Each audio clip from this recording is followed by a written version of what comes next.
Hello बच्चों, स्वागत है आपका आपके यूट्यूब चैनल टीचिंग स्वीटली में। तो देखिए बच्चों, हम इस वीडियो में सीखेंगे समीकरण को हल करना। समीकरण हल करना सीखें। देखिए हमारा पहला सवाल दिया गया है। बच्चों इस पूरी वीडियो में बने रहिएगा, आपका ये डाउट बिल्कुल क्लियर हो जाएगा कि समीकरण हल कैसे की जाती है। ठीक है, देखिए पहला सवाल है हमारा x + 3 = 5। हमें क्या करना है बच्चों, इसको हल करना है इस समीकरण को। तो हल करना क्या होता है बच्चों, हमारा x एक तरफ आ जाए और हमारा जो संख्याएं हैं वो एक तरफ आ जाए, वही तो हल करना होता है। ठीक है, तो हम कैसे करेंगे, देखिए हमारा x हमने वैसी का वैसी ही लिख लिया। ठीक है, फिर हमने लगाया बराबर का चिन्ह।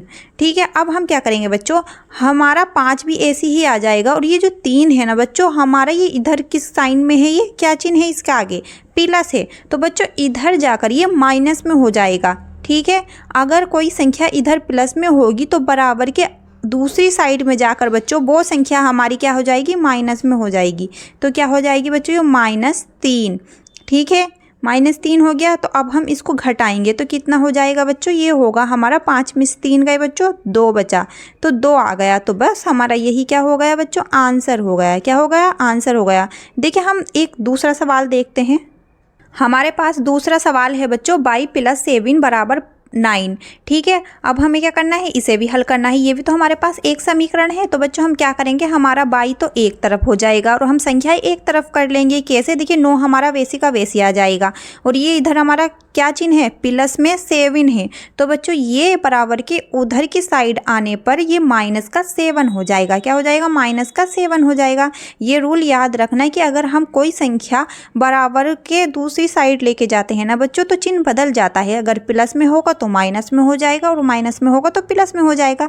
ठीक है, अब देखिए 9 में से हमारे 7 गए तो बच्चों कितने बचे, 2 बचा।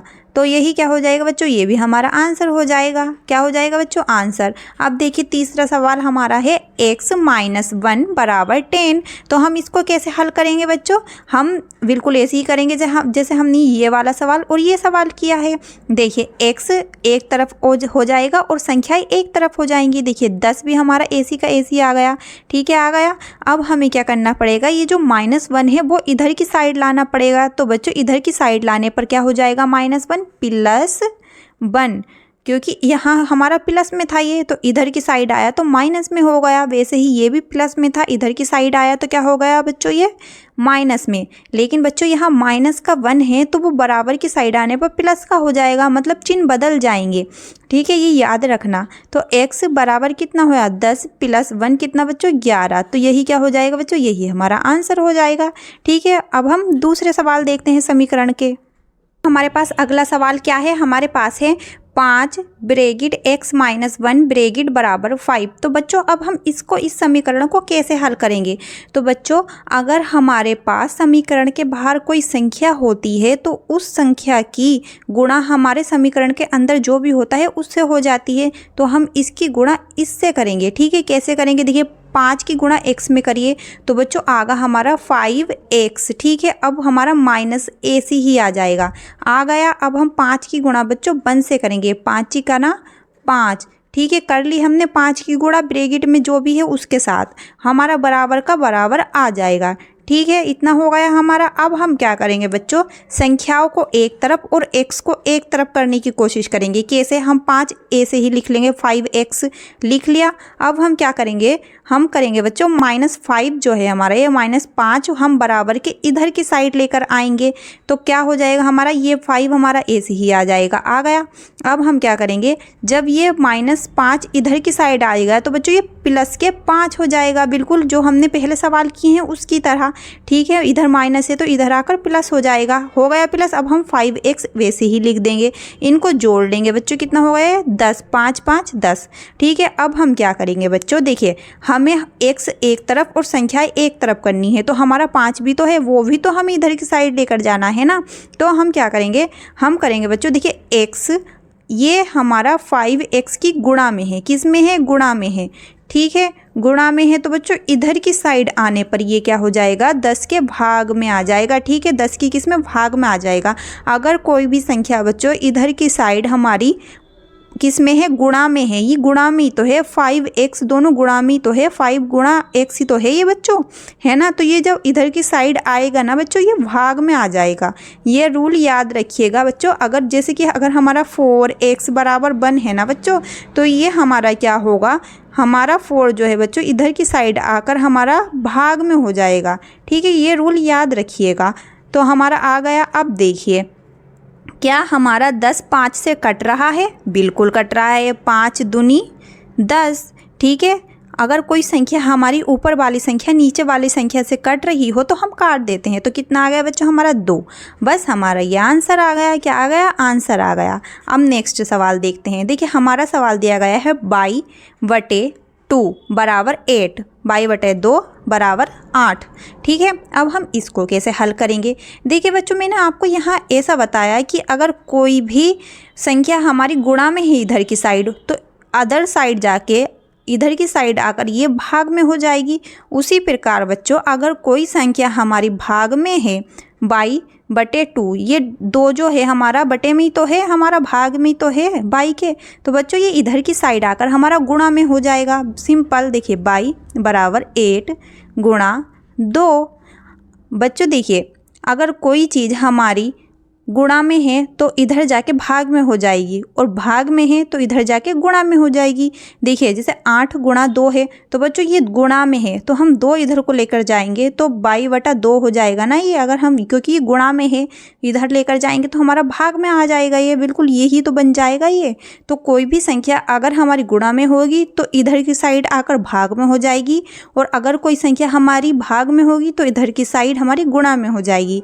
ठीक है, ये रूल याद रखिएगा। तो हमारा क्या हो जाएगा? 22 बराबर 8 गुणा कितना होता है बच्चों? 8 दूनी 16। यही क्या हो जाएगा बच्चों? हमारा आंसर हो जाएगा। ठीक है, आंसर आ गया। अब देखिए, हमारा नेक्स्ट सवाल है 4z बराबर 4, 4z बराबर 4। अब देखिए, ये सवाल तो हमारा बिल्कुल इसके जैसा हो गया, 4x बराबर 1, है ना। तो अब बताइए, अब क्या होगा? ये हमारा होगा बच्चों ये 4, ये हमारे इसके गुणा में है, गुणा में ही तो है बच्चों, ये गुणा में होता है। ये 4z 4x 4y ये सब हमारी गुणा में होती हैं, है ना। तो ये गुणा में है हमारा। तो बच्चों अगर गुणा में है तो इधर की साइड आकर क्या हो जाएगा? भाग में हो जाएगा। ठीक है, अब देखिए, क्या ये दोनों संख्याएं कट रही हैं? बिल्कुल कट रही हैं। 4 का ना 4, 1 बार कट रहा है ये, तो z बराबर हमारा 1 आ जाएगा। यही क्या हो जाएगा? हमारा आंसर हो जाएगा। अब हम अगले समीकरण देख लेते हैं। देखिए बच्चों, अब हमारे पास सवाल है 12 ब्रैकेट में x + 1 बराबर 3 ब्रैकेट में x + 5। अब हम इस समीकरण को कैसे हल करेंगे? तो बच्चों, जो हमारा 12 है, या तो ऐसे कर लीजिए कि 12 की इसमें गुणा कर लीजिए और फिर 3 की भी इसमें गुणा कर लीजिए। फिर क्या करिए कि x वाली टर्म एक जगह और एक तरफ, और जो हमारी संख्याएं हैं वो एक तरफ कर लो। लेकिन बच्चों ऐसे क्या होगा? ये डिफ़िकल्ट है। ठीक है, ये आप पर निर्भर करता है कि आप कैसे चुनते हैं। देखिए, या फिर आप ऐसे कर लीजिए, जो हमारा 3 है बच्चों, वो इसके बटे में भी तो आके ये कट जाएगा, फिर हमें गुणा भी नहीं करनी पड़ेगी 3 से। ऐसे डिफ़िकल्ट भी नहीं होगा। समझ में आ रहा है बच्चों? देखिए, एक तरीका हमारे पास है कि इसकी गुणा इसमें करिए और 3 की गुणा इसमें करिए और फिर क्या करिए? हल कर लीजिए। लेकिन बच्चों वो तरीका हमारा डिफ़िकल्ट है। अब हम क्या करेंगे? सेकेंड तरीके से करेंगे।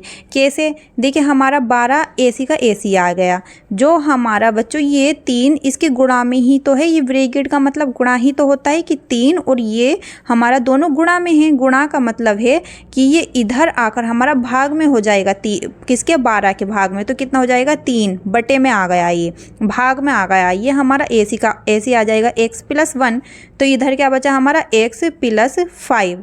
ठीक है बच्चों, हो गया। अब देखिए, क्या हम 3 से 12 को काट सकते हैं? 3 से हम 12 को काट सकते हैं? बिल्कुल, 4 बार कटेगा ये। 3 चौक 12, 4 बार कट गया तो हमारा 4 आ गया। x + 1 बराबर x + 5। अब देखिए, अब हम इसकी गुणा इसमें कर लेंगे। ठीक है, करिए। 4 का ना 4 x, हम 4 की गुणा x में करेंगे तो 4x आ जाएगा हमारा, प्लस AC का AC ही आ जाएगा। फिर हम क्या करेंगे बच्चों? 4 की गुणा 1 से करेंगे तो हमारा 4 ही आ जाएगा। 4 का ना 4, फिर हम बराबर का चिन्ह लगाएंगे, x + हमारा 5 भी AC ही आ गया। अब हम क्या करेंगे बच्चों? जो हमारे x वाले पद हैं वो एक तरफ और जो हमारी संख्याएं हैं वो एक तरफ करेंगे। तो करिए 4x और बच्चों ये इधर किस में है, ये प्लस में है, एक्स किस में है, प्लस में। क्यों बच्चों, अगर किसी भी संख्या के आगे कोई भी अगर चिन्ह नहीं होता तो इसका मतलब वहाँ प्लस होता है। ठीक है, इस बात को याद रखिएगा। जैसे हमारे यहाँ कुछ चिन्ह नहीं है, इसका मतलब बच्चों ये प्लस में है, यहाँ भी ये प्लस में है बच्चों, ये भी प्लस में है, ये एक भी प्लस में है। ठीक है, उसी प्रकार ये एक्स भी हमारा प्लस में है, तो ये दूसरी साइड आकर किस में हो जाएगा बच्चों, माइनस में। बताया था ना कि ये दूसरी साइड किस में हो जाएगा, माइनस में। तो माइनस एक्स, और ये हमारा बराबर का चिन्ह ऐसे ही आ जाएगा। फिर हम क्या करेंगे, 5 प्लस 5 लिख लो या ओनली 5 लिख लो, बात एक ही है। मैंने बोला ना अगर किसी भी संख्या के आगे कोई भी चिन्ह नहीं होता तो इसका मतलब प्लस होता है। ठीक है, समझ में आ रहा है आपको। अब देखिए ये हम 4 इधर लेकर आएंगे, ये भी हमने लिख लिया, ये भी इधर आकर माइनस का हो गया, 5 भी हमने लिख लिया। अब हमारा क्या बचा, 4 बचा। ये किस में है बच्चों, प्लस में है, और इधर आकर किस चिन्ह में बदल जाएगा, ये माइनस में बदल जाएगा। किस में बच्चों, माइनस में। तो क्या हो जाएगा, -4। अब हम क्या करेंगे, 4x में से x घटाएंगे तो बच्चों 3x बचेगा। कैसे बच्चों, ये 4, ये 4x है, ये कितना x है, ये एक ही तो है, एक ही तो है ना, इसके आगे कुछ नहीं है, इसका मतलब 1 है, 1 है ना। देखिए अगर कोई भी संख्या हमारी ऐसे होती है इसका मतलब इसकी गुणा में हमारा 1 है। ठीक है, अगर हमारा बाई है तो इसका मतलब इसकी गुणा में हमारा 1 है। ऐसे ही तो होता है ना। जैसे हमारा अगर ओनली 2 लिखा है तो इसका मतलब बच्चों ये क्या है, हमारा 2 गुणा में है, क्योंकि 2 इकाना 2 होगा तो 2 ही, तो इसका मतलब 1x है तो हमारा 3x हो जाएगा। 4x में से -1x घटेगा तो 3x हो जाएगा, और बराबर 5 में से 4 गए बच्चों, 1 बचा। अब देखिए हमारा x एक तरफ कर लेंगे और हमारा जो बच्चों 3 है ना उसको हम इधर लेकर जाएंगे तो हमारा क्या होगा। देखिए 3 जो है हमारा किस में है, 3 हमारा गुणा में है, इधर जाके हमारा भाग में हो जाएगा। भाग में कैसे कि 1/3, और यही क्या हो जाएगा बच्चों, हमारा आंसर हो जाएगा। ठीक है, समझ में आया आपको। देखिए बच्चों हमारे पास अगला सवाल ये है, x/3 + 2x/4 = 1।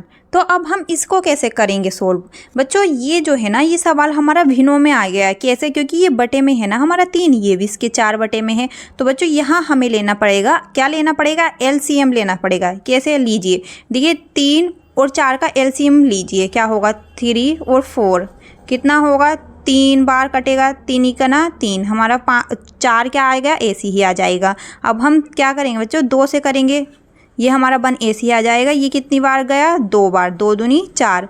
फिर हम 2 से फिर से करेंगे, ये हमारा 1 बना गया, तो कितना आया, 3 दूनी 6, 6 दूनी 12। तो हम क्या करेंगे बच्चों, देखिए सबसे पहले हमने लिखा 12, कितना लिख लिया, 12 लिख लिया। अब देखिए अब क्या करेंगे बच्चों, जो हमारा 12 है ना हम क्या करेंगे, ऊपर हम उतनी ही संख्या से गुणा कर देंगे। कैसे, देखिए हमने x लिख लिया। अब हम यहाँ क्या लिखेंगे बच्चों, 3 के पहाड़े में 12 कितनी बार आ रहा है, 3 इकाना 3, 3 दूनी 6, 3 तिया 9, 3 चौक 12, 4 बार आ रहा है। तो बच्चों 4 बार हम 4 से गुणा कर देंगे यहाँ, प्लस ये प्लस हम बेसी का बेसी ही लिखेंगे। अब हम क्या करेंगे, अब हम देखेंगे 4 के पहाड़े में 12 कितनी बार आ रहा है। 4 इकाना 4, 4 दूनी 8, 4 तिया 12, 3 बार आ रहा है। तो बच्चों उस 3 की हम इससे गुणा कर देंगे, पूरे से गुणा 2x, समझ में आया आपको, और बराबर हमारा 1। ठीक है, अब सोल्व करिए, 4x प्लस ये कितना हुआ, 3 दूनी 6 x बटा 12 बराबर 1। अब देखिए बच्चों ये 12 हमारा बटा में है, यहाँ भाग में है, तो इधर साइड जाकर क्या हो जाएगा, गुणा में हो जाएगा। 4x + 6x बराबर 12। समझ में आ गया आपको, हो गया 12। अब देखिए बच्चों यहाँ दिमाग लगाइए कि क्या हम इन सभी संख्याओं को किसी एक पहाड़े से काट सकते हैं भाग देकर। सोचिए, बिल्कुल काट सकते हैं बच्चों। देखिए 2 से काट सकते हैं हम, 2 में हमारा 4 भी आता है, 2 के पहाड़े में 6 भी आता है और 12 भी आता है। तो काटिए, हम इसमें पूरे में हम क्या करेंगे बच्चों, 2 से भाग कर देंगे, यहाँ भी 2 से, यहाँ भी 2 से और यहाँ भी 2 से। तो बच्चों कितना होगा, देखिए 2 दूनी 4 x प्लस ये कितना होगा बच्चों, ये हो जाएगा हमारा 2 तिया 6 x बराबर 2 छंग 12। ठीक है, समझ में आया। अब इन दोनों को जोड़ लीजिए, कितना हो जाएगा, 5x बराबर 6। 5x बराबर कितना हो गया बच्चों? 6 हो गया। अब देखिए हमारा 5x जो है बच्चों वो किस में है? इधर गुणा में है। क्या है? गुणा में है। और इधर जाके कहाँ किस में हो जाएगा बच्चों? ये भाग में हो जाएगा। x बराबर 6/5। तो यही क्या हो जाएगा? हमारा आंसर हो जाएगा इस सवाल का। समझ में आया आपको? अब देखिए अगला सवाल देखते हैं। अब हमारे पास अगला सवाल है 8z - 12 = 4z + 32। ठीक है, अब हमें इस समीकरण को हल करना है बच्चों। तो कैसे करेंगे? हम क्या करेंगे बच्चों? हम करेंगे ऐसा कि ये और ये एक तरफ ले आएंगे और संख्याएं एक तरफ ले जाएंगे। तो लेके जाइए। देखिए 8z ये यहाँ किस में है बच्चों? ये प्लस में है। मैंने बताया था ना, अगर किसी संख्या के आगे कोई भी चिन्ह नहीं है इसका मतलब वो प्लस में है। तो बच्चों इधर आकर क्या हो जाएगा? ये माइनस में, -4z बराबर। अब हम 32 लिखेंगे बच्चों। लिख लिया। अब हम क्या करेंगे बच्चों? 12 को इधर लेकर जाएंगे। ये इधर किस में है बच्चों? ये माइनस में है। तो इधर जाकर क्या हो जाएगा? ये प्लस में, तो +12। ठीक है, अब घटाइए। 8 में से 4 गए तो 4z बराबर 32 + 12 कितना होता है बच्चों? जोड़िए। देखिए 2 2 4 और 3 + 1 कितना हो जाएगा? 4। ठीक है, अब हम क्या करेंगे? 4 को इधर लेकर जाएंगे। ये यहाँ किस में है? गुणा में है z के। 4 गुणा में है ना z के। इधर जाकर क्या हो जाएगा बच्चों? ये भाग में हो जाएगा। तो 44/4। ठीक है, अब हम क्या करेंगे? इससे इसको काट देंगे। 4 × 4, 4 × 4, 11 बार कट गया बच्चों। तो कितना हो जाएगा? z बराबर 11। तो हमारा आंसर क्या आया बच्चों? 11 आया हमारा आंसर। कितना? 11। तो यही हमारा आंसर हो जाएगा। ठीक है, हमने इसमें क्या करना होता है बच्चों? समीकरण हल करते वक्त जो हमारा x, y, z होता है वो हम एक तरफ लेकर चले जाते हैं और जो हमारा संख्याएँ होती हैं वो एक तरफ लेकर चले जाते हैं। ठीक है, अब देखिए मैं आपको एक सवाल दे रही हूँ, आप वो करके बताइएगा और कमेंट सेक्शन में बताइएगा ज़रूर बच्चों कि आपको समझ में आया या नहीं। ठीक, देखिए बच्चों ये सवाल आपको करना है। आप कमेंट में बताइएगा कि आपसे हुआ या नहीं। ये सवाल आपके लिए, होमवर्क के लिए। ठीक है, कोशिश ज़रूर करिएगा इस सवाल को हल करने की। ये हमारे पास समीकरण है, इसको हल करना है। ठीक है, तो बच्चों अगर आपको ये समझ में आया हो तो आप चैनल को सब्सक्राइब करके ऑल पे सिलेक्ट कर लीजिए। एंड देखने के लिए बहुत बहुत शुक्रिया। मिलते हैं नेक्स्ट वीडियो में। Tata, bye bye.